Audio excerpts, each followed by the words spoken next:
2-3 பந்தி போயிட்டு இருக்குதுங்க. பந்தி போயிட்டு இருக்கும்போது திடீர்னு பாத்தீங்கன்னா திராட்சை ரசம் குறையப்பட்டுச்சு. குறைவுனா இல்ல, காலியாகி போச்சு. என்ன பண்றது தெரியல. எல்லாரும் விதமான முறுமுறுக்குறாங்க, கோவப்படுறாங்க.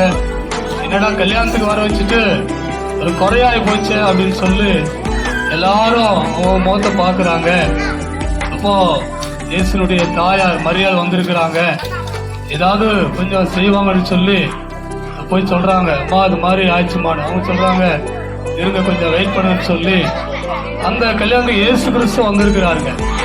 அங்க போய் அவர்களுக்கு திராட்சை ரசம் குறைபட்டுச்சா, ஏதாவது செய்யணும்பா அப்படின்னு சொல்லும் போது அவர் செய்த ஒரு பெரிய காரியம் என்னன்னா, அவங்க வழக்கமா கல்யாணத்துக்கு உள்ள வரும்போது அவருடைய கை கால்களை அம்மை கழுவி சுத்தம் பண்ணி அந்த பந்திக்கு வருவது வழக்கம்.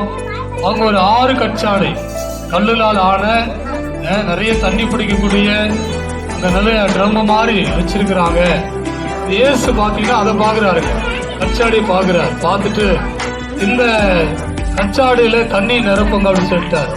வேலைக்காரர் ஒன்றும் புரியல. சரி ஒரு பெரியவர் சொல்றாரு, ஒரு குருமார் சொல்றாரு அப்படின்னு சொல்லி நேரா போயிட்டு அந்த தண்ணி என்ன பண்ணாங்க, உள்ள 6 கச்சாடியில தண்ணி நிரப்பிட்டாங்க. நிரப்பிட்டு அவரை பாக்குறாங்க. அவர் சொல்றாரு நீங்க மொண்டு என்ன பண்ணுங்க எல்லாருக்கும் கொடுங்க அப்படின்னு ஒண்ணு அவங்க அப்படியே கீழ்ப்படிந்து போய் அந்த தண்ணீர் எல்லாருக்கும் பரிமாறினாங்க. என்ன ஆச்சரியம் அப்படின்னா, குடிச்ச உடனே ஒருத்தர் கேட்கறான், கூப்பிடுங்க மாப்பிள்ளையே கூப்பிடுறான், மணமகன் யாருங்க? என்ன சார் இது வரைக்கும் ஆமா இந்த ரசத்தை எங்க வச்சிருந்தீங்க, இவ்வளோ டேஸ்டா இருக்கு, சுவையா இருக்குது அப்படின்னு சொல்லி கேட்க ஆரம்பிச்சாங்க. என்ன நடந்ததுன்னா, இயேசு கிறிஸ்து முதலாவது அற்புதம் இந்த கல்யாண வீட்டுல குறைப்பட்ட போது சாதாரண தண்ணீரை திராட்சரசமாய் மாற்றி எல்லாரும் ஆச்சரியப்படும்படி செய்து எல்லாரும் திருப்தியா சாப்பிட்டு போனாங்களாம்.